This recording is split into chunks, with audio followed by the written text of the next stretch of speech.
Now, we assumed that other nations would always trail us in the value chain, but it turns out that as they got better at the low end of the value chain, they also started catching up on the higher end. We were squeezed from both ends.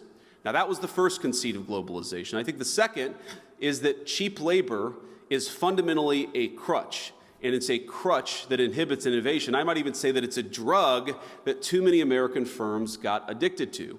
Now, if you can make a product more cheaply, it's far too easy to do that rather than to innovate.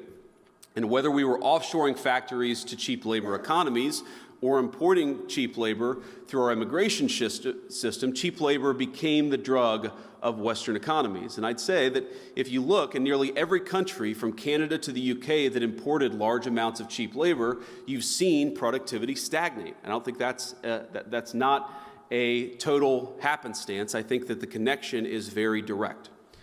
Now, one of the debates you hear on the minimum wage, for instance, is that increases in the minimum wage force firms to automate. So a higher wage at McDonald's means more kiosks. And whatever your views on the wisdom of the minimum wage, I'm not going to comment on that here. Companies innovating in the absence of cheap labor is a good thing. I think most of you are not worried about getting cheaper and cheaper labor. You're worried about innovating, about building new things, about the old formulation of technology is doing more with less. You guys are all trying to do more with less every single day.